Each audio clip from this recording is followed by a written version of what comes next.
વડાપ્રધાન નરેન્દ્ર મોદીના indoor stadium ખાતેના કાર્યક્રમમાં મુખ્યમંત્રી ભૂપેન્દ્ર પટેલે વુડન કલાકૃતિ અર્પણ કરી વડાપ્રધાનનું સ્વાગત કર્યું. કેન્દ્રીય જળશક્તિ મંત્રી સી આર પાટીલે સાલ, જ્યારે નાયબ મુખ્યમંત્રીએ તુલસીના છોડ સાથે સ્વાગત કર્યું. પ્રદેશ અધ્યક્ષ જગદીશ વિશ્વકર્માએ સાલ સાથે સ્વાગત કર્યું. મંત્રીઓ અને સાંસદો વારલી આર્ટ કળાના ફોટો થકી સ્વાગત. જરી આર્ટવર્કના કલ્પવૃક્ષની તસવીરથી ધારાસભ્યો દ્વારા સ્વાગત કરાયું. સ્થાનિક અગ્રણીઓએ પુસ્તકોના ગુચ્છ અને રામ મંદિરની ફ્રેમ સાથે, જ્યારે નવસારી જિલ્લાના પદાધિકારીઓએ જરી આર્ટ ફ્રેમ અર્પણ કરી વડાપ્રધાનનું સ્વાગત કર્યું. પરંતુ આજે સુરતની ધરતી પર આવ્યો છું ત્યારે એમના પુણ્ય સ્મરણ સાથે મારી વાત આગળ વધારું છું. સાથીઓ, મને ઘણીવાર લાગે છે કે આ સુરત શહેર નથી, સુરત એક સ્પિરિટ છે.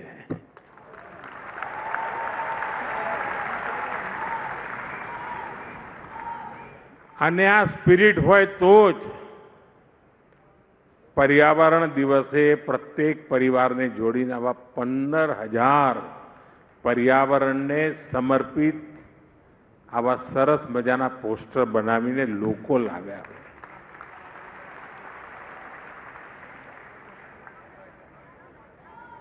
જે પરિવારના સાથીઓએ આ કામ કર્યું છે એ બધાને હું ખૂબ ખૂબ અભિનંદન આપું છું.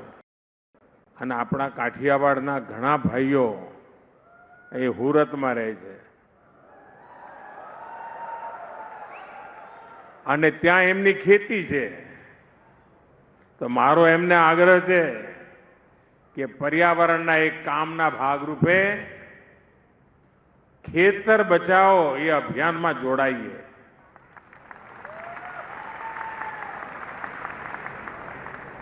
કેમિકલ ફ્રી ખેતી, આપણા બાપ દાદા જે પ્રાકૃતિક ખેતી કરતા હતા, અને હું તો સુરતના જે લોકોની જ્યાં જ્યાં ખેતી હોય બધાને મારે હકથી કહેવું છે કે આટલું મારું કામ કરજો.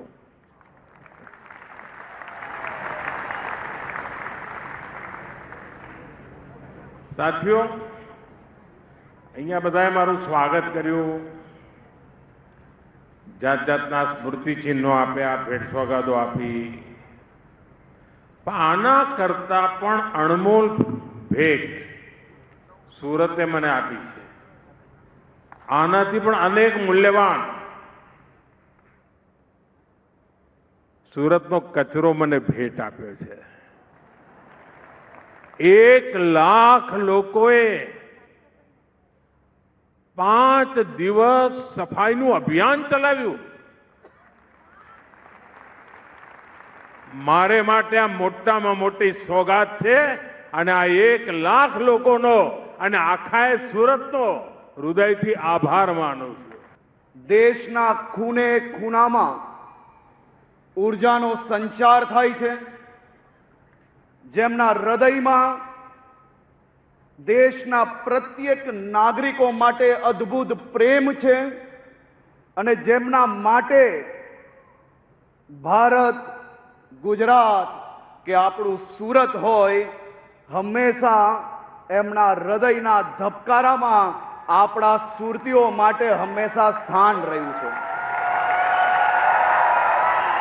આત્મનિર્ભર ભારતના પ્રણેતા આદરણીય પ્રધાનમંત્રી શ્રી નરેન્દ્રભાઈ મોદી સાહેબનું દક્ષિણ ગુજરાત અને આખા સુરત વતી હૃદયપૂર્વક, ઉમલખાભેર, ઉષ્માભર્યું સ્વાગત કરીએ છીએ.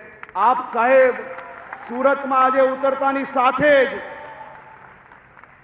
દેશની રક્ષા માટે મેક ઇન ઇન્ડિયા આપણા સૌના માટે ગર્વની વાત હોય એવા L&Tમાં દેશના ડિફેન્સના ઇક્વિપમેન્ટ જોવા માટે, નિરીક્ષણ માટે સાહેબ પહેલા ત્યાં ગયા અને પછી આપણા ગુજરાતના નાગરિકો માટે અનેક નવી વિકાસલક્ષી કાર્યોના ખાતમુહૂર્ત અને લોકાર્પણ કરવાના છે. આદરણીય મુખ્યમંત્રી શ્રી ભૂપેન્દ્રભાઈ પટેલ સાહેબ, કેન્દ્રીય મંત્રી શ્રી સી આર પાટીલ સાહેબ, ભારતીય જનતા પાર્ટીના પ્રદેશ અધ્યક્ષ શ્રી જગદીશભાઈ વિશ્વકર્માજી, મારા સાથી મંત્રીઓ, શ્રી સાંસદ સભ્યશ્રીઓ, ધારાસભ્યશ્રીઓ અને દક્ષિણ ગુજરાત અને સુરત શહેરના સૌ નાગરિકોને હું અહીં સ્વાગત કરું છું. દેશમાં સેમિકન્ડક્ટર હબ તરીકે ઉભરી રહેલા ધોલેરાની ખારાશવાળી જમીનમાં પણ વડાપ્રધાનશ્રીની પ્રેરણાથી ડ્રમ પ્લાન્ટેશન પદ્ધતિએ 3200થી વધુ વૃક્ષોનું સફળ વાવેતર કર્યું છે. આપણા રોજબરોજના જીવનમાં પણ પર્યાવરણ અનુકૂળ જીવનશૈલી માટે મિશન લાઈફ અંતર્ગત પાણી અને ઉર્જા બચાવવાનો વિચાર દેશવાસીઓને શ્રી મોદી સાહેબે આપ્યો છે. વર્તમાન વૈશ્વિક સંકટમાં આત્મનિર્ભરતા માટે બેક ટુ બેઝિકના મંત્રથી પ્રાકૃતિક ખેતીનો વ્યાપ વધારીને ગુજરાતને 8 લાખથી વધુ ખેડૂતોએ પ્રાકૃતિક ખેતીમાં જોડીને સાકાર કરી છે.